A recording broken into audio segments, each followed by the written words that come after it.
Salut et bienvenue dans le Daily Brief du jeudi 13 juin 2019 et pour les utilisateurs de YouTube, la partie météo du Bitcoin. Et merci donc d'être là et aujourd'hui nous allons voir un petit peu le Bitcoin. On va continuer un petit peu comme d'habitude, je reprends toujours en weekly pour regarder la situation un petit peu en main. Pour l'instant, on n'a pas close vers le bas, on est dans un range, on est dans un range maintenant qui est passé entre 9076 et 7427. Je vais passer aussi sur Bitstamp, sur Coinbase à cause, vous savez, de cette petite mèche que je n'aime pas parce qu'elle est très spécifique à Bitstamp. Sur Bitstamp, elle est beaucoup plus grosse. Ce qu'on appelle un fat finger. Excusez les petits traits qui sont là, ce sont des volume profile à hauteur de jour. Il faut savoir que j'utilise les volume profile. Les volume profile, c'est ce que vous voyez sur le côté. Souvent, vous demandez si vous voulez vous apprendre à vous servir. Bah, vous avez qu'à venir dans le brief. Les gars, vous avez qu'à apprendre. Alors, ceci étant dit, nous passons maintenant en daily. On a vu donc si en weekly on n'avait pas encore eu le signal baissier. En tout cas en daily il s'est passé quelque chose. On a eu la résolution de ce range là qui était d'un ennui profond, de ce marché qui ne savait pas quelle direction prendre et il semblerait qu'on soit venu taper en dehors des stops de tous ces birs qui ont dû sécuriser leurs profits ici. Donc on pourrait considérer qu'aujourd'hui le marché et reset, voilà, c'est-à-dire que les bières ont été sortis. Tiens, ça m'intéresserait de voir un petit peu où on se situe sur les shorts sur Bitfinex. On considère, voilà, la question statistique. Voilà, ils n'ont jamais été aussi bas. En tout cas, ça fait longtemps qu'ils n'ont pas été aussi bas. On est en bas du range, donc disons qu'il y a de la marge encore pour que les shorts évoluent et on pourra regarder les BTC USD longues. Alors, j'ai pas cette information sur BitMEX. Là, je joue juste le côté statistique. Ouais, donc en fait, ouais, le marché était reset, quoi. Donc, que le meilleur gagne. Tout est en bas. Pour le moment, en tout cas, ça a été bien nettoyé. On va revenir sur Coinbase. En daily. Donc, personnellement, on va, par habitude, on revoit toujours 3 scénarios possibles. Et il y a toujours 3 scénarios possibles. Et il y a des gens là qui disent ah, mais Forta, je dis pas si ça monte ou si ça descend. Comment ça se fait, machin et tout. Il faudrait que tu te décides, bordel. Bon, déjà, le marché, comme je disais hier, était en situation d'indécision, puisqu'on était dans ce range et qu'il fallait un catalyseur, sortir de cette zone. Est-ce que c'est juste une chasse au stop et on revient? Donc ça, c'est le voir. Donc nous, notre boulot, c'est pas de prendre une direction et de s'y accrocher mordicus et de se dire je prédis. À partir du moment où on rentre dans la prédiction, on rentre dans la souffrance. Et d'ailleurs, on peut savoir tout de suite quand on est dans la faute parce que à partir du moment où on fait des erreurs en trading, on se met en situation de souffrance. Si tu es en souffrance par rapport à ton trade, c'est que tu t'es mis en situation de prédiction. C'est sûr que ça va monter. Il n'y a aucune certitude dans le trading. Donc la question, c'est de voir les scénarios, quand c'est qu'ils se valident et quand c'est qu'ils s'invalident. Et être capable de changer d'avis. Parce que si là, tu as toutes les informations, effectivement, ces boules, regarde, putain, un magnifique double bottom, ici des chandelles super violentes, il y a des gens qui sont vraiment intéressés pour acheter ce Bitcoin. Voilà, rupture de neckline et tout, partir totalement boule ici et se dire, ouais, c'est sûr, je mets 100% et jamais je ne perdrai d'argent, je suis prêt à vendre la maison pour que ça monte. Il n'y a aucune certitude. Déjà, vous le saurez si vous fréquentez le brief, c'est que la prochaine étape, globalement, si on réintègre pas ce range et c'était pas seulement un fake out, chasse au stop et hop, on est reparti vers le bas. C'est très possible, ça arrive très souvent. Si les bears, pardon, il y a quelqu'un qui m'expliquait qu'il fallait plus que je dise bière comme bière, mais bear comme père. Donc ça va être corrigé dès aujourd'hui. Si les bears donc ceux qui parient à la baisse cherchaient juste une chasse aux liquidités, ok. Personnellement, j'ai des gros doutes. Pour moi, ils ont perdu la bataille qui était ici. Ce qui m'amène pour moi à la prochaine étape. D'ailleurs, j'ai plusieurs setups de longues, plusieurs setups de paris à la hausse qui se sont lancés, qui se sont enclenchés. Donc pour moi, actuellement, je suis haussier. Et la prochaine résistance se situera, vous voyez, c'est cet ensemble de petits points de contrôle. On va les voir un petit peu quand on va passer en 4 heures. On a la zone de rechargement des shorts. Si vous voulez short, d'ailleurs je pense qu'aussi là, on est dans une situation que je vais appeler et qui s'appelle le Wall of Worry, le mur des soucis. Voilà. Il n'y a pas grand monde qui a acheté ça. Les gens se disent non, mais non, putain, c'est censé être beer, putain, ils ont besoin d'une confirmation. Et les beers, il n'y a rien qui leur signale qu'ils sont en position intéressante pour short. Il y a vraiment. Donc, ils sont là. Et puis après, oh putain, ça monte. Et puis ça monte. Voilà. Le Wall of Worry, c'est ce moment d'incertitude. La descente a été violente. La remontée va être lente et douloureuse. Mais personnellement, ça me conforte dans l'idée que voilà, les gens attendent leur confirmation. Souvent, quand on attend la confirmation, c'est trop tard. Pour moi, la prochaine étape, éventuellement, si on voulait short ce marché, ça c'est entre 0,618 et 786. Ou maintenant, mais il faut avoir les informations et le capital. C'est-à-dire que ceux qui shortent là et qui vont pousser ce marché vers le bas, ce sont des gens qui ont des grosses couilles, quoi, qui ont de la thune et qui ont la capacité d'emmener le marché là où ils veulent. Et il va falloir y aller. Il va falloir y aller pour pouvoir repartir vers le bas. Déjà parce que les longues sont loin d'avoir pris profit. Si on a acheté ce double bottom ici, ou alors ce railway track qui a été confirmé, ou alors cette inside bar qui a été confirmée. Enfin, je veux dire, il y a énormément de patterns bulles ici. Pour pouvoir avoir l'appui éventuellement des boules, pardon, qui voudront prendre profit et donc éventuellement repasser vendeur, il faut arriver dans une zone qui soit intéressante pour eux. Pour l'instant, c'est pas le cas. Moi, je vous le dis tout de suite, mon setup de trading long terme m'emmène ici, sur un format ABCD. Ceux qui sont dans le brief vont comprendre. Donc, on va le faire sous une forme un petit peu bâtarde et simplifiée. Setup, ça veut dire les conditions pour prendre un trade vers le haut. Et vous voyez, là, j'ai directement mis l'alerte profit. C'est à peu près par là que je vais envisager ma sortie sur ce trade-là avec une gestion du risque appropriée. Gestion du risque appropriée, ça veut dire que je suis prêt à perdre une partie du capital, mais que si je venais en perdre 10 fois cette partie de capital, je ne me retrouve pas à zéro. Hein. Donc, généralement, on essaye de risquer 1 à 5% de son capital sur un trade maximum, et ce qui nous ferait un risque-récompense de 2,73 pour 3. Pour moi, le scénario beer a été temporairement invalidé. Il faut voir cependant, n'oublions pas qu'on a un potentiel head and shoulders, hein, comme le shampoing. Clac, clac, clac, clac, et une figure de renversement extrêmement puissante. Hop. Surtout quand elle est horizontale comme ça. Et donc à partir du moment où on viendrait perdre les stops ici, bah, il vaudrait mieux se barrer parce que ça serait le retour des bears. Hein. Voilà, et j'aurais même tendance à penser qu'on aura l'information un petit peu avant. Et c'est pour ça que je suis prêt à éventuellement réduire mon risque. Je m'explique. Vous voyez ce magnifique... voilà, cette pyramide démographique, hein, si vous ne voyez pas c'est quoi ces volume profile, distribution du volume par rapport au prix et non pas par rapport au temps, on voit qu'on a un volume immense ici. Je peux vous dire que le sentiment était extrêmement baissier ces derniers jours. Énormément de gens ont vendu ici. Donc c'est un support majeur. Comme énormément de gens ont acheté ici. En fait, c'est là où les gens ont aimé faire le business. Donc, il y a de fortes chances qu'on revienne éventuellement tag ici. Je pense pas que les bulles vont se dire « Ah, il faut que j'achète ». Je pense que les gens, ils flippent leur race. Grave. Et je pense voilà, qu'on est dans la situation du Wall of Worry, donc à voir. Évidemment, si on revenait à passer en dessous, et c'est là qu'on va voir l'intérêt des sessions volume profile, je vais enlever celui-ci sur la droite et on va regarder les petits qui sont en 1 heure. Voilà, ping, ping, ping, ping, ping, ping, ping. Allez, et si on fait un rectangle, on est bien dedans là. Cette zone-là, c'est une grosse zone. Si on revenait à pénétrer dedans et à traverser, les boules sont foutues. On aurait un sacré mur ici.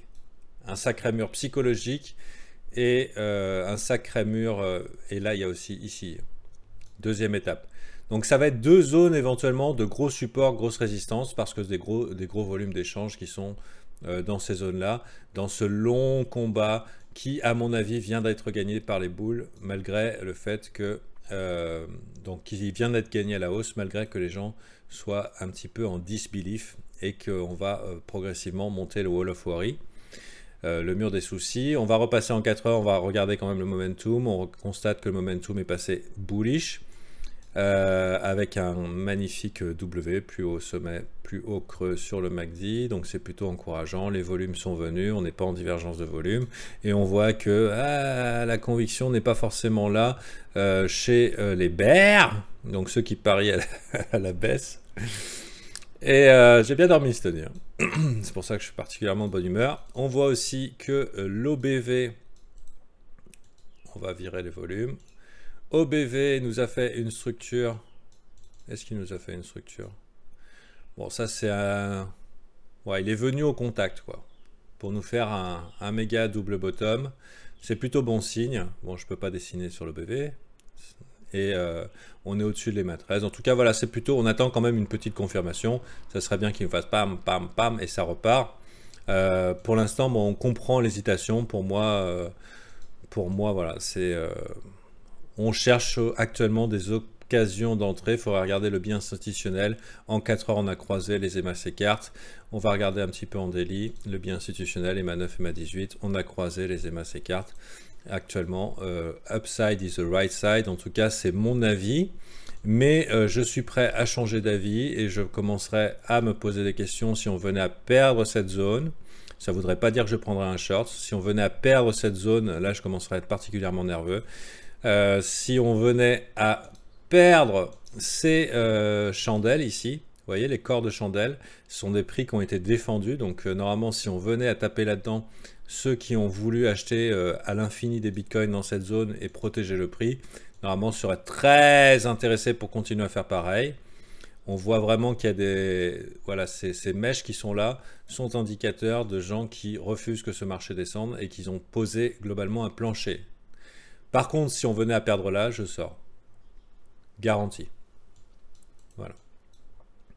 Et pour l'instant, on va laisser rider cette truc-là. Et si on regarde un petit peu les volumes profile, on pourrait constater que la prochaine étape, qui fonctionnerait éventuellement comme un aimant, je ne sais pas si vous remarquez, mais le volume était plus grand ici qu'ici. Hein. Donc là, la prochaine étape, c'est probablement ici, sur cette pointe du volume profile.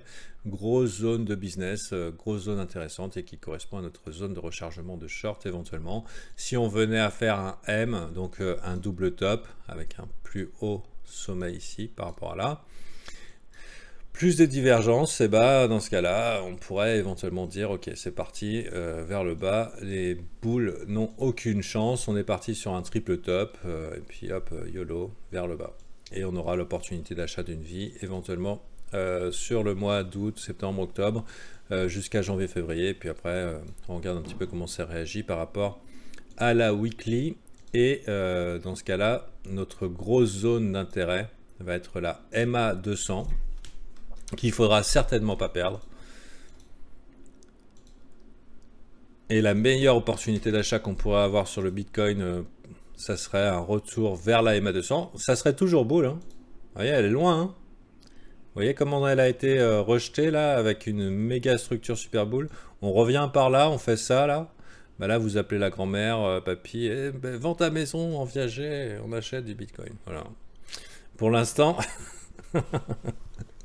On n'en est pas là et j'ai l'impression que ce marché a envie de nous dire fuck you, vous aurez plus jamais, vous aurez plus de Bitcoin pas cher. Et voilà, vu que je suis un peu de tempérament paranoïaque et voilà, j'ai l'impression que ce mouvement que j'appellerais choc et stupeur, hein, ça a été très rapide. Ça n'a laissé à personne l'opportunité de venir en acheter éventuellement, soit parce qu'ils étaient en disbelief, soit parce que bon, bah, le temps de se faire référencer sur Coinbase parce que c'est long, mettre les papiers d'identité machin et tout, bon, le truc a eu l'occasion de partir. J'ai l'impression que voilà, les mecs qui ont pris ce marché ont acheté tous les bitcoins possibles ici, tous les bitcoins possibles ici, tout sur la montée et ils ont fait leur moyenne ici. Et a priori, l'impression, mon gut feeling, mon intuition me dit que s'il y a une raison pour ce push, il y a volonté de protection en tout cas de cette moyenne et voilà, je doute qu'on revienne. Alors il y a plusieurs scénarios possibles. Le scénario que j'avais envisagé qui était la longue période d'accumulation qui ferait sens par rapport à 2014 qu'on a eu aussi ce petit rectangle et qui serait à l'échelle du push du Bitcoin vers le haut. Mais on peut avoir l'autre scénario possible, c'est qu'on ne revoit pas ce genre de choses, qu'on fasse une stabilisation comme ça, et fuck you, le Bitcoin pas cher, c'était avant, vous avez qu'à venir, bande d'enculés. Voilà, donc globalement, pour l'instant, je suis bull. Pour l'instant, je suis bull. Et je changerai d'avis si on repasse en dessous. Maintenant, on va passer en early et voir un petit peu s'il y a des setups de day trading qui se proposent à nous. On voit ici qu'il y a eu un petit double top qui s'est formé là, mais sans conviction particulière, parce que de toute façon le momentum n'était pas là. Il me manque mon RSI dans mon setup pour y voir clair. Pas de divergence, donc bon, impulsion moindre, on voit rejet quasiment immédiat, quasiment sur 0,382 j'ai l'impression. Donc ça reste... non. Pas 0,382, 0,618 comme d'habitude alors. Ouais, pile poil, incroyable. Ce 0,618 de la moelleté. Donc avec une belle réjection sur 0,618, on est toujours dans une situation boule. Pardon. Et donc voilà, à voir comment on va être mangé. Pour l'instant, je vois pas de setup bearish pour l'instant. Pour moi, on est dans un marché où on buy the dip. Voilà. On buy the dip. Le momentum n'est pas violent, hein. On est loin de voir une accélération. Alors par contre, on pourrait aller un petit peu du côté de Tensor Charts, qui est un outil d'order flow. Order flow, ça veut dire, on regarde les abos, hein, si vous avez des interventions, vous n'hésitez pas. Hein. Tensor Charts qui paraît un petit peu compliqué, comme ça, mais extrêmement intéressant. D'accord ? On va allumer ça. On peut l'allumer ou pas? Ok, merci. Où on voit les gros volumes d'achat, on voit les deltas entre les ventes et les achats. Et c'est pas des chandelles normales comme vous pouvez constater. On a des lignes intéressantes. Il y en a une qui m'intéresse pas. Ah, c'est le VWAP. On est si proche du VWAP. What the fuck? Il y a un problème. 15 minutes. Alors, ils ont fait une mise à jour sur Tensor Chart, mais ça me paraît vraiment très bizarre. What the fuck. Ok. Bon, qu'importe. À mon avis, ils ont fait une erreur. Je vais envoyer un message au support. On dirait qu'ils ont mis une EMA à la place du VWAP. Le VWAP, ça fonctionne pas du tout comme ça. Volume Weighted Average Price, c'est-à-dire le prix par rapport au volume. En général, quand on est au-dessus, c'est bull. Quand on est en dessous, c'est bear. Et généralement, les institutions essayent de recharger là où il y a le maximum de volume Weighted Average. Mais là, ça colle complètement au prix. C'est impossible. C'est n'importe quoi. Donc excusez un petit peu ce moment d'hésitation, je suis vraiment très déçu là par ce que nous montre Tensor Chart, mais qu'importe. On peut constater, c'est un outil qui est fabuleux pour faire du scalping. Hein. Bon, on peut constater une chose, c'est que ici il y a eu beaucoup de pustules vertes qui sont des gros volumes d'achat, mais qui correspondent à des liquidations. Ça fait sens entre ceux qui ont FOMO ici. Et ici aussi, un gros volume de ventes qui correspond à la liquidation. Quand les gens commencent à FOMO comme ça, il faut les liquider. Et BitMEX ne vous fera pas l'opportunité de rentrer facilement et de FOMO comme des enculés sur un x101. Ils ne sont pas là pour vous faire gagner des sous. Vous êtes des cibles potentielles. Et on va redescendre de, normalement, voilà, en 1,5% pour être sûr de virer les x50. 0,50% pour être sûr de virer... les x100. Donc maintenant qu'on a liquidé ce monde-là, la question c'est est-ce qu'on va continuer à monter? Faut voir, est-ce qu'on veut aussi liquider les x25? Dans tous les cas, je doute que, je pense qu'à partir du moment où on va commencer à descendre, on peut trouver des clients en liquidation, mais ça sera des gros volumes qui seront intéressants maintenant pour prendre ce marché au long. Pour moi, on est passé du côté haut. Mais c'est pas ça que je voulais voir avec vous aujourd'hui sur Tensor Chart. Je pourrais vous faire éventuellement les tutos ou alors expliquer aux membres VIP comment on se sert de TensorChart. On l'avait déjà vu un petit peu, et ici on va regarder les Open Interest, et c'est ce qui va nous intéresser éventuellement en early. Ce qu'on veut voir, c'est les Open Interest monter dans le sens du trend. Voilà, c'est exactement ce qu'on voit. Vous voyez ici ce push ici qui monte, là c'est clair, 1 heure, 1 heure, 1 heure, 1 heure, et là vous voyez, qu'est-ce qu'on voit? On voit des gens qui sont intéressés pour long, parce que intéressés pour long, et en plus des gens qui perdent pas d'argent, hein. Enfin qui perdent de l'argent. Ça veut dire, enfin c'est ce qu'on veut voir, c'est ce qu'on veut voir. Je veux pas dire de conneries, mais on veut voir les Open Interest aller dans le sens du trend, et si on voyait les Open Interest se fermer par rapport à la direction d'un mouvement, et ben ça sera indicateur d'un changement potentiel. Là on a une hésitation ici, et du coup pas de position ouverte particulière, donc il faut voir éventuellement si on descend, est-ce que les Open Interest augmentent, ou si on monte, est-ce que les Open Interest augmentent. Donc c'est à voir. On a eu grosse chute des Open Interest, grosse liquidation. À mon avis ça va continuer, voilà. Mais bon, ça c'est que mon avis et c'est mon opinion dans une océan d'opinion. Si vous êtes bear, et ben tant mieux pour vous, hein. Je veux dire, il faut traders got to trade. Ça ne me dérange pas de changer d'avis 5 ou 10 fois par jour tant que je suis du bon côté du trade. Voilà, en tout cas je suis toujours optimiste sur le Bitcoin au long terme, mais plus 2020, mais si c'est cette année qui veut faire son bull run, eh ben on va dire que je suis bien arrivé, tant mieux pour moi. Sur ce, je vous invite à revenir demain. On va effectivement, Juliane, qui est un abonné, expliquer TensorChart en profondeur. J'ai passé énormément de temps sur TensorChart. J'aime pas les changements qu'il y a eu au niveau des couleurs, mais je pourrais vous expliquer beaucoup de choses. Le système de heatmap, c'est quoi ces petits carrés? Pourquoi j'utilise tel réglage et pas un autre? Voilà. Vous voyez ça? Clac, clac. On pourrait expliquer aussi le système de counter trading, extrêmement intéressant. Pourquoi j'ai mis 5, 5, 20, 20 ici? Voilà. Tout ça, c'est des outils de scalping. Quel genre de conclusion on peut tirer par rapport au CVD, cumulatif volume delta? Voilà. Par exemple, là, le fait que le CVD monte à fond et que le prix bouge pas, moi, ça me stresse. Donc à voir aussi le truc, mais en même temps là la chute violente du CVD alors qu'il n'a pas descendu, c'est extrêmement boule, donc on va voir un petit peu comment ça se résout. Donc finalement l'information n'est pas forcément pertinente. Actuellement on utilise les bid-ask pour voir un petit peu le poids du marché. On vient de voir qu'il y a plus de demandes que d'achat, ce genre de choses. Et ici le counter trading, on veut éventuellement rentrer dans un trade au moment où tout le monde n'a pas pris le même. Quand tous les vendeurs ont vendu, il ne reste plus que des acheteurs. Quand tous les acheteurs ont acheté, il ne reste plus que des... Ah, ça sera mis en 5 minutes. Hein. Ok. Alors, je vous dirais qu'il y aura... Par rapport au volume qu'il y a vers le bas, il y a de fortes chances qu'on vienne taquiner un petit peu vers le bas. Mais bon, après, je suis toujours enclin. Mon stop est vraiment très bas, donc si vous voulez, vu que c'est un swing, je suis pas vraiment inquiet. Au niveau des trading, il y aura moyen probablement de s'amuser, mais ça, c'est selon votre plan.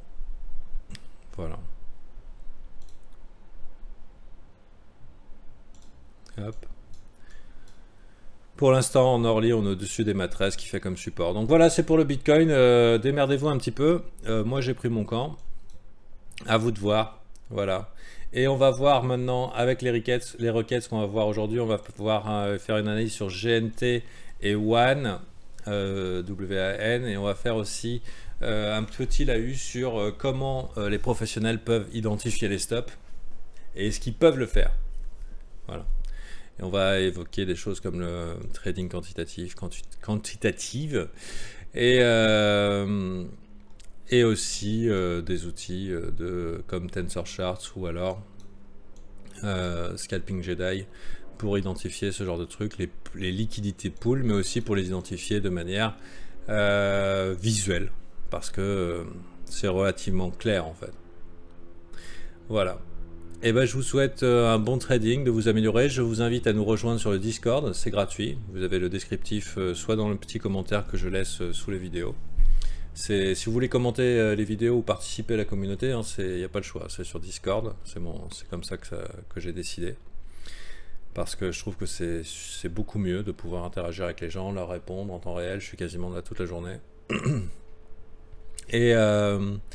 Et du coup, vous avez le lien, rejoignez-nous. À partir de là, vous aurez des trading buddy, donc des gens pour vous entraîner et en plus pour trade avec. Et voilà quoi, vive Discord, et on se donne rendez-vous demain pour la météo du Bitcoin, la dernière de la semaine, puisque je ne fais pas le vendredi et le samedi. Bisous, à la prochaine. Ciao.